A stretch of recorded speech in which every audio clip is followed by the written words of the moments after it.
உங்கள் வசந்தசேகர். இன்றைக்கி ஒரு சின்ன விஷயத்தை பற்றி தாங்க பேச போகிறேன். ஆலந்தூரில் ஒரு அம்மா குஞ்சம்மாள் அவர்கள் ஒரு முதியோர் இல்லம் நடத்திட்டு இருக்காங்க. அவங்க இது சின்ன இடமா இருக்குன்னு சொல்லிட்டு நங்கநல்லூரில் ஒரு இடம் ஒன்று வாங்கியிருக்காங்க. வாங்கி அங்கே ஒரு பெருசாக கொஞ்சம் முதியோர் இல்லம் கட்டலான்ட்டு அந்த இடம்லாம் வாங்கி எல்லாமே அதுக்கான வேலைகளை ரிஜிஸ்டர் இதை பக்காவாக பண்ணி வச்சுருக்காங்க.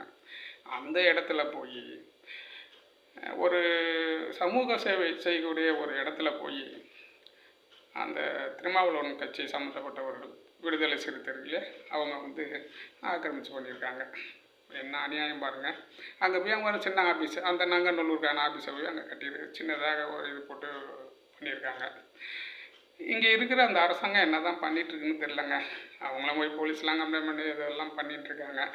பாருங்கள், இது திருமாவளவனுக்கு தான் கேவலமாக இருக்கும். என்ன காரணம் பாருங்கள். இது ஏற்கனவே ஒரு 10 வருஷத்துக்கு முன்னாடிலாம் இதுமாதிரி தான் பண்ணி அந்த கட்சி ரொம்பவும் இது பண்ணிட்டு கெட்ட பேர் எடுத்தாங்க. அப்புறம் ஓரளவுக்கு திருமாவளவன் அதை திருத்தி கொண்டு வந்தார்.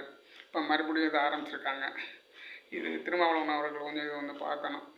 பார்த்து அந்த முதியோர்லாம் தானே கட்ட போகிறாங்க. ஆனால் அது இல்லை, அதுமாரி தானே, அது நாட்டுக்காக தான் நல்லது தானே, ஒரு சமுதாயத்துக்காக தானே பண்ணுறாங்க. இதில் போய் அங்கே போய் உட்காந்துக்கிட்டு காலி பண்ண மாட்டேன்னு சொல்லிட்டு இங்கே இருக்கிற அந்த திமுக கட்சிக்காரங்க அதுக்கு சப்போர்ட்டாக பண்ணிட்டு இருப்பாங்க போல். இல்லாட்டி பண்ண முடியாது, அவங்க இருக்கவும் முடியாது. கம்ப்ளைண்ட் பண்ணாக்கா அதுக்கான போலீஸ் எடுக்கும். ஆனால் அதை தடுக்கிறாங்க. இது எப்படின்னு பாருங்கள். போக போக நடக்கும், நல்லதே நடக்கும் என்று நம்புவோம். நன்றி, வணக்கம்.